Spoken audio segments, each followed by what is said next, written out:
नमस्कार दोस्तों, मैं हूं डॉक्टर प्रेमा चौधरी। आप सभी का अपने चैनल में स्वागत करती हूं। आज हम चर्चा करेंगे ऑर्गेनल ऑफ मेडिसिन में वाइटल फोर्स के बारे में। तो दोस्तों, अगर आपके मन में कुछ सवाल उठते हैं जैसे वाइटल फोर्स क्या होता है, इसका होम्योपैथी में क्या महत्व है, वाइटल फोर्स और वाइटल प्रिंसिपल क्या एक ही चीज है, सिंपल सब्सटेंस किसे कहते हैं, अगर वाइटल फोर्स और वाइटल प्रिंसिपल एक ही चीज है तो डॉक्टर हैनीमन ने एक ही एफोरिज्म में दोनों शब्दों का प्रयोग क्यों किया है, ऐसा क्यों है कि 5th एडिशन में वाइटल फोर्स कहा है और 6th एडिशन में एक नया शब्द वाइटल प्रिंसिपल ऐड कर दिया है। तो इन सारे सवालों के जवाब जो है वो मैं इस वीडियो में क्लियर करने जा रही हूँ। तो आपको अपने इन सवालों के जवाब जानने हैं और वाइटल फोर्स के कॉन्सेप्ट को क्लियर करना है तो इस वीडियो को अंत तक जरूर देखिए। दोस्तों, इस सृष्टि में बहुत सारी ऐसी चीजें होती हैं जो हमें दिखाई देती हैं, जिनको हम छू सकते हैं, महसूस कर सकते हैं। इन चीजों को समझना हमारे लिए बहुत ही आसान होता है, लेकिन वहीं इस सृष्टि में कुछ चीजें ऐसी होती हैं जिन्हें हम देख नहीं सकते पर उसके इफेक्ट को देख सकते हैं, उसके रिजल्ट को देख सकते हैं। फॉर एग्जाम्पल, आप चुंबक को किसी लोहे के पास ले जाते हैं तो चुंबक लोहे को उठा लेता है, उसको अपनी तरफ आकर्षित कर लेता है, वो उससे जाकर चिपक जाता है। तो ये चुंबक का जो प्रभाव है, आपने देखा कि बिना किसी हुक या लीवर के उसने लोहे को उठा लिया। ना तो लोहे और चुंबक के बीच में कोई मटेरियल कनेक्शन है, ना ही कोई ऐसी चीज है जिससे वो उसको उठा रहा है। कोई हुक या लीवर नहीं है जिससे चुंबक लोहे को उठा लेता है और अपनी ओर जो है खींच करके दोनों चिपक जाते हैं। तो दोस्तों, ये जो है यही है इममटेरियल या डायनेमिक। ऐसा ही एक इममटेरियल चीज होता है जो पूरे ब्रह्मांड में रहता है। आसमान में चांद का जो स्वरूप है वो दिन ब दिन बदलता रहता है। हम देखते हैं कभी आसमान में चांद जो है वो छोटा दिखाई देता है, कभी क्रिसेंट्रिक दिखाई देता है, कभी जो है पूरा दिखाई देता है गोल। तो इस तरह से न्यू मून से लेकर के फुल मून तक बहुत सारे चेंजेस आते हैं और इन चेंजेस की वजह से जो है आप देखते हो कि समुद्र में ज्वार भाटे आते हैं। तो चंद्रमा और समुद्र के बीच क्या कोई डायरेक्ट मटेरियल कनेक्शन है? नहीं, ये होता है डायनेमिक कनेक्शन। एक ऐसा डायनेमिक्स या ऐसा इममटेरियल कनेक्शन जिसकी वजह से जो है ये पूरी सृष्टि, पूरा ब्रह्मांड चल रहा है। इस तरह की एनर्जी जो है पूरे विश्व में, पूरे ब्रह्मांड में व्याप्त है। इसको हम बोलते हैं कॉस्मिक एनर्जी। आप ऊर्जा के नियम के बारे में तो जानते होंगे ना। ऊर्जा ना तो उत्पन्न होती है और ना ही नष्ट होता है, केवल इसका स्वरूप बदलता है। तो इसी तरह से जो कॉस्मिक एनर्जी है, ब्रह्मांड में इस तरह की इममटेरियल चीज है जिससे सारी चीजें जो है एक हार्मोनियस वे में, एक नियम से, नियमबद्ध तरीके से संचालित होती हैं, पूरी सृष्टि चलती है। इसी तरह से इस कॉस्मिक एनर्जी को एडॉप्ट करके उसको वाइटल एनर्जी में जो कन्वर्ट करता है, उस कड़ी को हम बोलते हैं वाइटल प्रिंसिपल। और वाइटल फोर्स, फोर्स कहने का अर्थ होता है कि कोई भी चीज अगर फोर्स है, कोई शक्ति है, तो उसको उत्पन्न करने के लिए कुछ होना चाहिए। तो वाइटल फोर्स जो है वो कहाँ से जनरेट हो रहा है? वाइटल प्रिंसिपल से।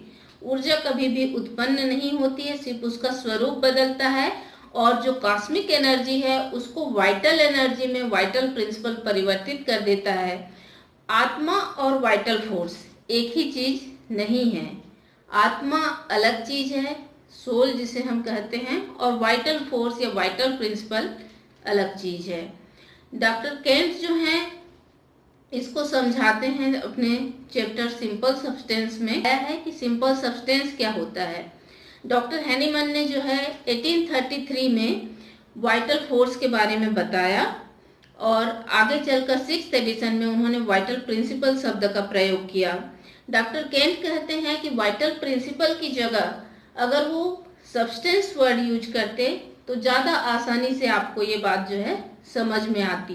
डॉक्टर केंट के अनुसार मैटर के 4 स्टेट होते हैं, सॉलिड, लिक्विड, गैस, और 4th जो है वो इममटेरियल स्टेट होता है जिसको हम सिंपल सब्सटेंस कहते हैं। सॉलिड, लिक्विड और गैस फॉर्म में जो भी चीजें रहती हैं उनको और छोटे कणों में आप विघटित कर सकते हैं, लेकिन जो सिंपल सब्सटेंस होता है उसको और विभक्त नहीं किया जा सकता है।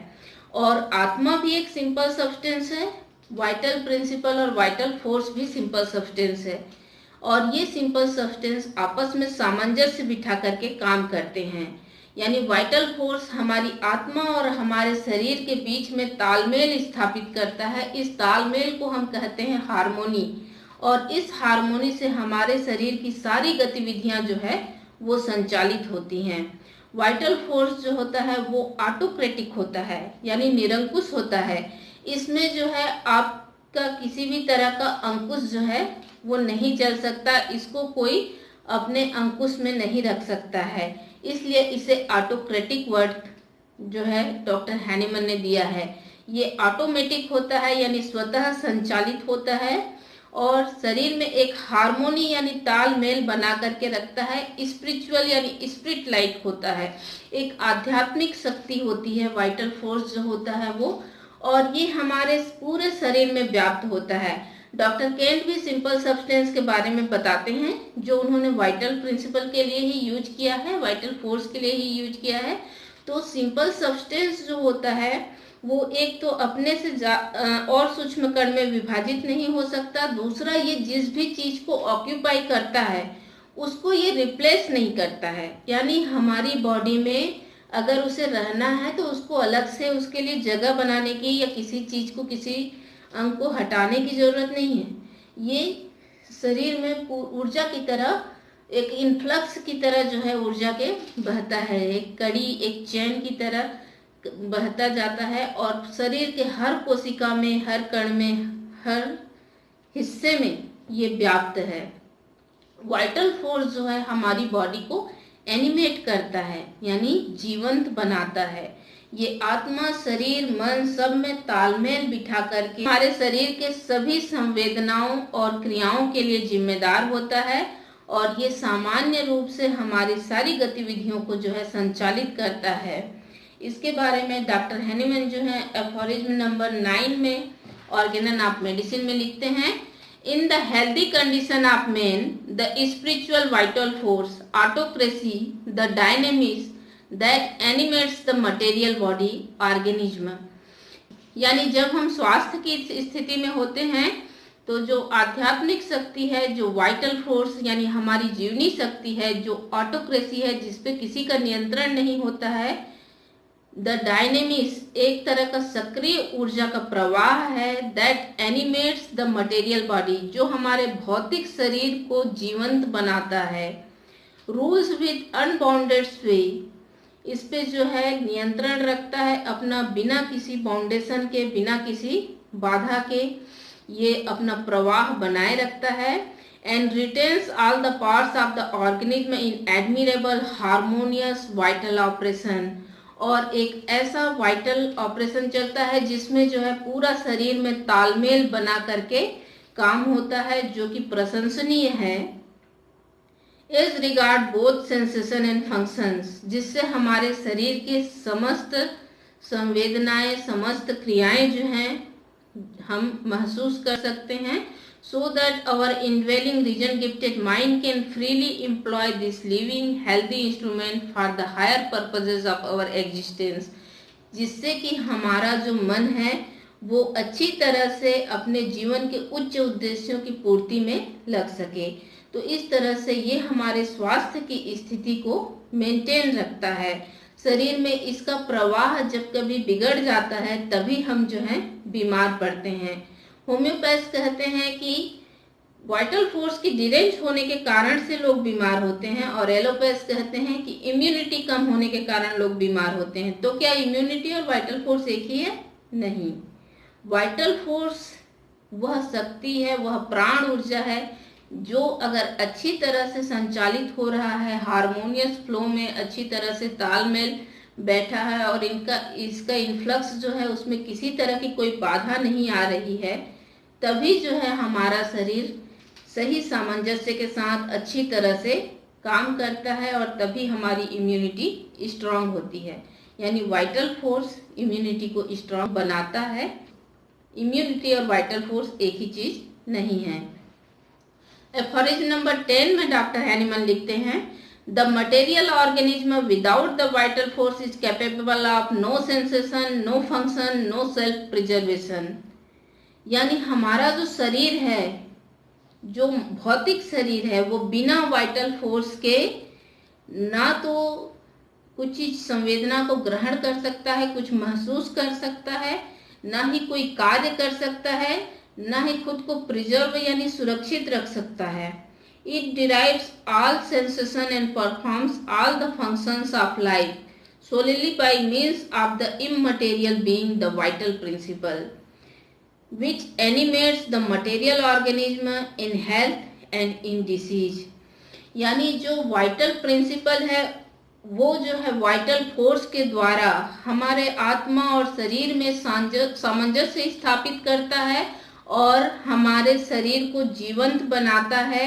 इसी की वजह से हमारा शरीर जो है वो हर तरह की क्रियाओं को, हर तरह की संवेदनाओं को संचालित कर सकता है, संवेदनाओं को महसूस कर सकता है। जो जितनी भी फिजियोलॉजिकल फंक्शंस हैं वो सारी चीजें स्मूथली वाइटल फोर्स के कारण ही होती हैं। जब हमारे शरीर में वाइटल फोर्स डिरेंज हो जाता है तब हम बीमार हो जाते हैं, और जब वाइटल फोर्स जब हमारे शरीर में काम नहीं करता है तो उस स्थिति में हमारी बॉडी जो है वो खराब हो जाएगी, डिकम्पोज हो जाएगी, और हमारा शरीर जो है वो स्वयं को सुरक्षित भी नहीं रख सकता है।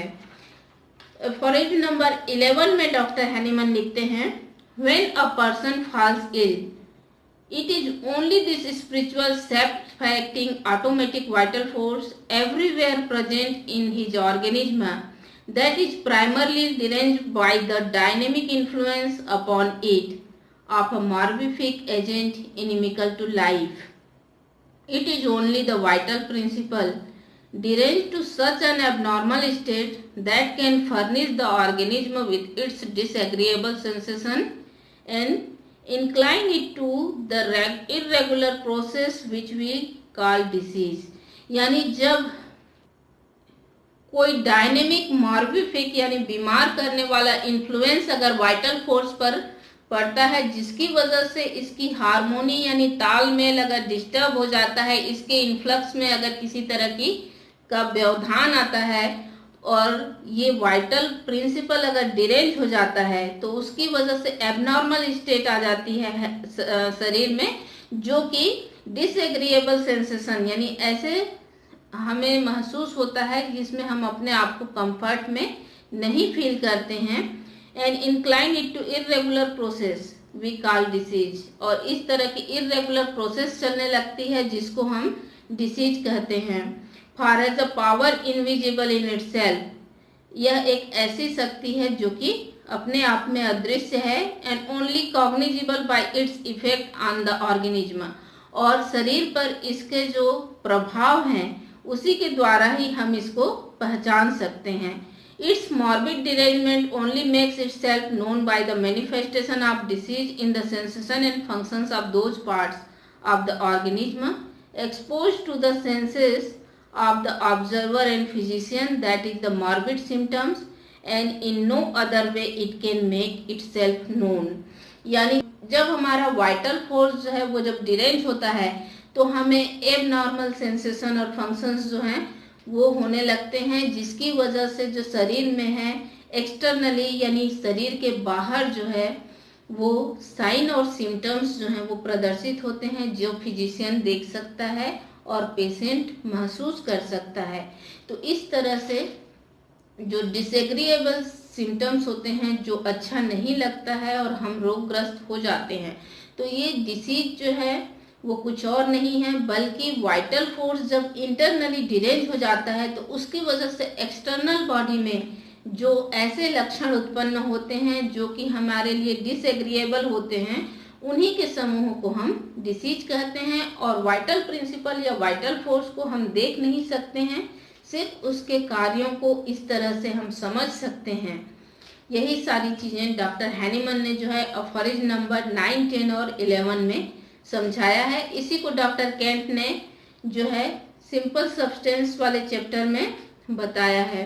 और कोई भी डिसऑर्डर जो है पहली बार जब आता है तो वो वाइटल फोर्स में आता है, इस बारे में उन्होंने बताया है। तो अगर आप इसके बारे में और डिटेल में जानना चाहते हैं तो ऑर्गेनल ऑफ मेडिसिन के 9, 10 और 11 एफोरिज्म फुटनोट के साथ पढ़िए, और साथ में केंट फिलॉसफी का जो है सिंपल सब्सटेंस और disorder first in vital force chapter number 8 और 9, ये दोनों आप जो बुक है पढ़ करके इसके बारे में ज़्यादा डिटेल में जान सकते हैं। उम्मीद है आपको यह वीडियो अच्छा लगा होगा। अगर अच्छा लगा तो लाइक करना, शेयर करना और कमेंट्स करना मत भूलिएगा। साथ ही अगर आप पहली बार मेरे चैनल पे आए हैं और अभी तक आपने चैनल को सब्सक्राइब नहीं किया है तो चैनल को सब्सक्राइब करके बेल आइकन को प्रेस कर दीजिए, जिससे कि मैं जो भी वीडियोस लेकर के आऊँ वो उसकी जानकारी आपको मिल सके। धन्यवाद।